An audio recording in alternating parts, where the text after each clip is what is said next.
Hi, everybody. Welcome to this second interview in the Power of Us series, where I am with the incredible, beautiful Deborah Nightingale. Welcome in, Deborah.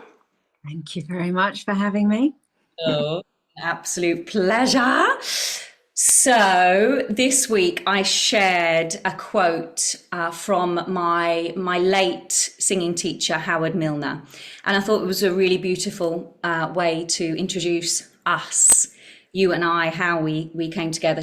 So to sing is to connect with yourself in a way that opens you up both to others and to the world around you. Mm. And that's how we met through you singing. Hmm. Met at the end of last year and on the Pantars, and we were in the same event as each other. It was an arts festival that was organised by one of my friends called Susie. And yeah, I just thought that was a really beautiful way to introduce us, because singing hasn't always been something that you have allowed yourself to do. I know that. So we're going to talk a little bit more about that in a minute. But before, let's just anchor everybody into this conversation, and we're going to place a hand gently onto the throat chakra. So the power of us, and you can close your eyes if you like, and listeners join in with us as we celebrate this space here, the throat, the place where our voices live, where the vocal cords are, and where the sound of us lives, our own unique resonance. And it's very difficult for some of us to express in this and from this space. We're going to talk about getting to the fullest expression today, from fear to freedom with Deborah. And then just breathing for 3 breaths, inhaling in and then exhaling out through the mouth or the nose. And we'll inhale the words full and exhale the words in our mind, expression. And what does that mean to us? Breathing in and giving ourselves permission to speak openly, honestly. And then taking the hands down when you're ready. Beautiful, beautiful. So beautiful, Deborah. So I wanted these interviews to kind of dig into the heart of your personal transformation, vulnerability, and to get vocal about the collective power that is central to this, what is turning into a movement, the power of us. So from fear and doubt to empowerment. So I want to ask this first question, which I'm asking everybody. What was the moment or experience that helped you step into your true power? And how did that shift feel on a personal level for you? Well, the one that comes to mind is probably the biggest experience I had in my life. It was kind of my life of 2 halves. The first part, where I was probably a scared little girl who chose dance as her genre. And dance, you're silent, you're moving, your body is your tool for expression. And then I had this event, and then there is the second part of my life. So I want to go back to 2011. So I was dancing, I was choreographing, and I was a freelance teacher. So I was basically for hire, and being commissioned to create works, usually through someone else's idea. And I had trained as a dancer and trained as an actor, but had ended up moving behind the scenes, because obviously being in front of the scenes, you've got to be there, you've got to be able to be in that space. So through my experiences in my life, I'd ended up choosing behind. And I'd got a job teaching contemporary dancer in Erdang, 2011, and I confronted or came face to face with my old ballet teacher from the Royal Ballet School, who had really frightened me as an 11-year-old girl. And it was as if I started to regress back to being that little girl. And I was scared of bumping into her. And I would start getting anxious before going to work. I was only working there 2 days a week, but it was enough. It was starting to take over everything. And then Black Swan, the movie, came out, which is a dance Yes. horror. And Yes. that kind of had a weird effect on me as well. It was as if I was being pushed somewhere. And the last event was heading to work at 7 o'clock in the morning. I got attacked in the street by a man and ended up being thrown onto the road and sort of having a very strange experience, because it was in East Dulwich, London, where you wouldn't expect something to happen like that at 7 o'clock in the morning. Anyway, flash forward a few weeks later, I end up in a therapy session where the therapist says, first time I've ever had therapy, said, was asking me questions, and I said, I've just come into contact with an old teacher who deeply frightened me. And she said, that's why you're here. The following week, we did an exercise where I had to speak to the teacher in an imaginary way. So she wasn't there in the room, but I had to articulate certain things. And I never got to the end of the exercise, because halfway through, it was as if I was starting to feel this earthquake cracking through my ribs and my heart. And I was jolting around the chairs and bursting noise. And I can only describe it like a volcano that just got bigger and bigger. And the therapist tried to ground me, but it just got bigger and bigger. And then eventually I was covered in bliss and sort of butterflies and just a fantastic sort of love-like feeling all around me.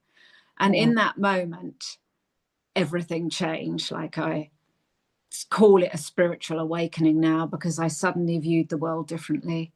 I knew it wasn't as I thought it was, because I had a kind of divine awareness, which was strange, because at that point in my life, I didn't even know what a heart chakra was.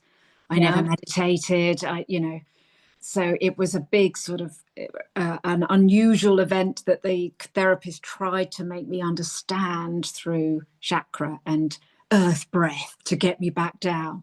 But the most fundamental thing from going so high was that I was like, this is so light. Does everyone else feel like this all the time?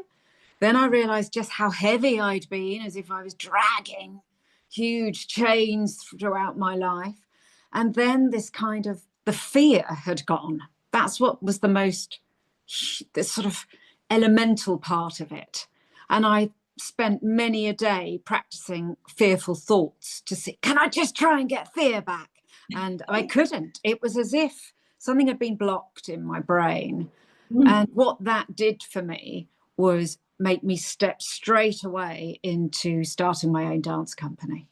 Wow. And So I love that, because that's bringing us into this concept of embracing the vulnerability. So you embraced it in the session, it sounds like. And I had to have done, because I had to speak to her. And that was something I hadn't been able to do in my life. Speak to her about how she had affected me. So I couldn't say it, because I didn't want to open that can of worms. I didn't know where it would leave me with my job, basically loads of doubts and fears. But also I knew that I was going to be criticizing her, and I still wasn't sure about that whole experience back when I was a little girl, how true it all was. It was, you look back and you see things through, your own experience. Was she really evil? I don't think so, but she did teach with fear. So and I was young, and she took advantage of that. But, the vulnerability to do that exercise is what caused that big opening of love to happen. thank you so much, Deborah. And the authority figures from our past do most certainly show up. They've showed up for me as well in my adult life. And what my understanding of it is that it's the way that we perceived what happened then. And so thank you for sharing that. And opened up the vulnerability. And and it sounds like in that session there was already starting to be a connection to the voice, and you using the voice as a new form of expression. Yes, and the voice first came with work in choreography that was purely mine. Everything came from me. I mean, fear did come back. Don't think I'm living here without fear. But Yes, okay. it was a big example of what happens when fear completely disappears. Yeah, Because actually, I went so high, I disconnected from this world as well. So you actually have to find the balance, yeah. which has happened subsequently. But yes, it set me on a spiritual path, and that has just deepened since that moment. Thank you so much. Yeah, and we have to get brave to go to, like you're talking about, an extremity in the light field, and then come back. Yeah, and because we're here humans having a human experience. So you just mentioned that you started your own dance school. Yeah. How did just kind of briefly share with us how that started to influence your vocal vulnerability, and actually what it was like to own your own business? Yes, well, I worked with somebody else, a woman who I'd met at Laban, and I was the choreographer. She was more of the producer, and we set up site-specific works inspired by historical places, and I immediately used text and writing So in good. that, but I wasn't performing. Hmm. And that company disbanded because she got another job and left it. It was more what I'd stepped into, because following that, I started working on really great shows with assisting, great directors, movement direction in plays. So it was very much a hierarchy, as in I was building up to the top again. And as I did that, more fear crept in. And, Oh, so when it got to about 2018 and Paul, my husband, got offered a job in Singapore, every part of me went, I'm going to see if there's something else other than dance. mhm. And in Singapore, I was, in Asia, heart of Buddhism and Hinduism and all the sort of Chinese medicine, Qigong. I really was into all of that. And I did a meditation, and it was a 40-day meditation on Ganesha to overcome obstacles. Yeah. And halfway through, I Yeah, heard a you're getting. But to overcome obstacles, we all have them. yes, And there's so yes, many resources, sources, and ways for us to step over, out, around, look down on it, and get over them. Because that's well, why you're this, here today, because you've yeah. made all these steps and all these brave choices. But I love the theatricals. I love it. Yeah, dance theatricals, they were called. And then, yeah, sort of hearing this voice saying, you are a writer. And me going, no, I'm not. No, I'm not. I'm really bad at writing. And then going, okay, why don't we follow this? So the following of that, first of all, led into journaling, into writing books, and then, of course, poems, lyrics. And then I moved to Tunbridge Wells in 2021. And that's when COVID was happening. And the dance world had really sort of shut down, as we know, with the arts in this country. And I was still thinking, what am I going to do? I don't want to go back. And I bought a piano.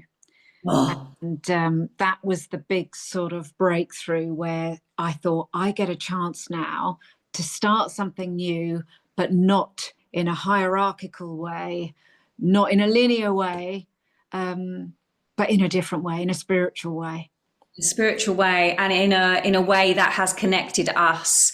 And this is, going back to this invitation to come in and have a conversation about the power of us. It is about the collective voice. It's about finding more unity within ourselves, but by being brave to ask for help and being part of a community. And yeah, elevating, which is my passion, is to elevate the voices in a collaborative, co-creative way as well. So you've just shared so many examples, there, of how vulnerability has led you to trust yourself more, played a role in shaping your journey. You know, and it sounds like for me that you and your piano are in partnership. Like you, to buy the piano meant that you could express yourself more and you could give yourself more permission to understand what else was needing to come through you. Would I be right in kind of saying something like that? Yes, I think there was a lot in choreography, like what does the audience want?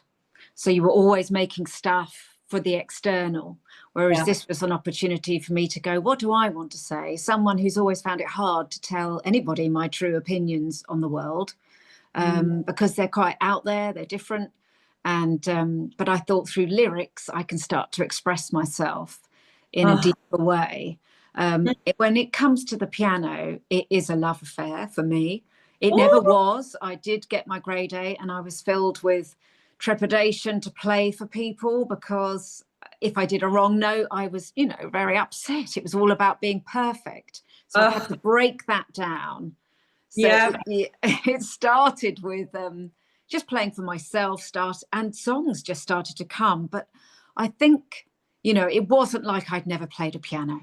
You know, it makes sense that I had all this at my fingertips to then break through and start writing. But singing was like, what's going on? Again, singing was something I struggled with. Mainly because I used to think that I didn't have a good voice. So it was very cerebral. But the piano, you know, I started to do Qigong with the piano. So I'd bow before I started. I'd connect to heaven, the divine, and earth. I'd touch the piano and almost ask to receive something. So that was definitely a connection with the elements as well. I remember one of the first songs, I felt the lake. I live in a flat with lake in the garden. I felt the water sort of coming through and then into my fingers, and I started playing this watery like music with my fingers that became a song called Atlantis. So, you know, there were definite connections with the ether, but the biggest stage for me in Tunbridge Wells after that was connecting with humans, and that is what has helped me step into the performing, sharing space.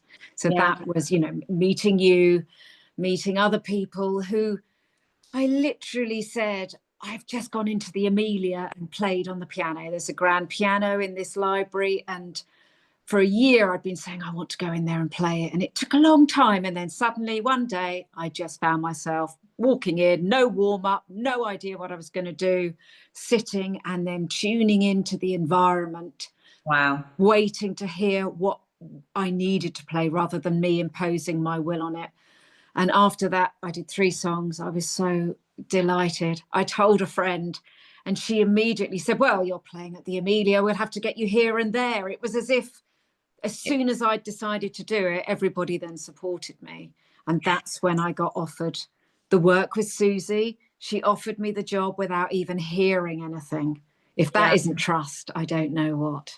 Yeah, and I love that you're bringing the word trust in, because I use trust as my guide, you know, all the time. And actually, in writing a song about that right now, which is going to appear at the event in May. Alongside your beautiful performance and many other people that are coming to share their voice and share their stories of vulnerability and how, you know, the power of us together, and giving that stage for others to stand in and present, so others in the audience can also, you know, receive the gifts of what it is to actually, you know, get vulnerable, as you've said, and to ask for help. And to, I love the way you just said that, like, you know, actually presenting to other humans. That just felt like the biggest,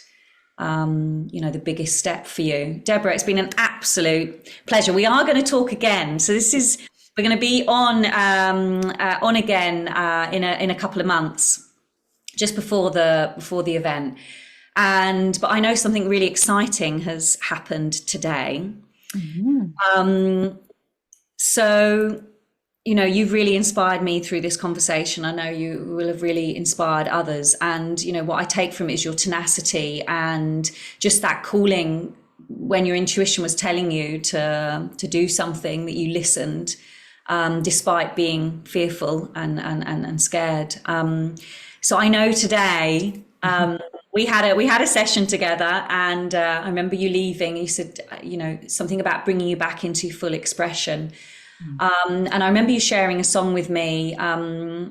If you don't mind me saying, that you felt a little nervous to even share with me, because it was something very raw and real about it. Now, I absolutely am all for that, because I can reflect back from a singer and from, training as an opera singer, that everything had to be perfect. I put so much pressure on myself to make the right sounds, that again, through lockdown and recording my first set of songs, I gave myself permission just to really let rip. Whatever sound came out. So it was so beautiful to find that in another. So today you have been somewhere, maybe you don't want to tell it, but just how was it to push yourself again out of another boundary? Yes, so today was the first day I recorded any of Ooh, my music. there we go. She's happy to say. No. Yes, it exists now, which was a brilliant experience, and actually one I enjoyed much more than I thought I would, and I felt comfortable there. But yeah, I suppose I was scared because I knew that I had to play each song. It was live on a piano, a Steinway, and I had to go from the beginning to end and get it right. So, of course, there was lots of pressure. And fortunately, the producer was like, let's just rehearse, let's see how it goes. And I kind of had to remove some of that pressure, that even if today I got nothing, but I was surprised. I heard it, it sounded good. Even with all the mistakes, I was like, I actually quite like it. Like, not mistakes, but if things weren't absolutely perfectly on pitch or had a bit more of crackly emotion in it, I thought it sounds good. I like it. Yeah, So, because you love it. I love it because expression has no edges and it knows no boundaries, and that's the beauty of letting the voice out on all levels. So we're going to be able to hear and experience you, actually. So I was going to ask you what's next, and I know I'm going to be in the room in one of your performances coming up. So I don't know if there's anything before that, but maybe you could share with the listeners where you're going to be performing. Yes, at the Grey Lady in Tunbridge Wells on March the 7th. Yay. 3 weeks tomorrow, I think. So that's a 45-minute set with me, just with the piano singing. Yes, and this is different because I'm no longer background. This is people paying £10 to listen with candles, and so yeah, that's another. I keep just going through different walls, but Yeah, I can't get out of it now. The tickets are on sale, so yes. Yeah, and also a really worthy point of wanting to get out, because that is something that loads of people are going to identify with, and it's obviously what I talk into a lot. Kind of like us being in our hermit shells and coming out a little bit and then wanting to go back in, and more and more, as the more confidence we get and the more that we do, that we're happier to stay out of the hermit shell, but also happy to go back in and have self-care and moments of rest for our bodies, our minds, our spirit. I'm so happy you had that spiritual awakening. I'm so happy that you said yes to being part of the event, and I'm so happy that we sat and had a chat, and I thank Susie for connecting us, and I thank you for saying yes and trusting me at the event that's going to be happening at Club Quantum on May the 22nd. And so we'll have all the in the notes how you can book the tickets to watch Deborah. And also I'll put the link to the event as well, so that you can all start to hear more, and as we reveal more and more the performers and the speakers, we're gonna be raising the roof. Oh yeah. I'm with you. Oh yeah, we're going to be raising the roof. So I'm going to finish with this quote again by Howard. So much Howard energy came in today. So the magic of sound comes when we abandon our preconceived notions and allow unexpected feelings and sounds to emerge. And I believe that's everything that you are trusting in, Deborah. Yeah. So I thank you. And it's been such a pleasure to talk with you. Thank Such you. I'm so glad I met you. Yay, such a pleasure. And for all of those watching, if you want to come and check more of this out as well, I'm on Instagram and it's at Cosmic Songbird _ and my website is nataliefarrell.co, and you'll find the information on the Power of Us in the events. So I'll see you very soon, everybody. Bye.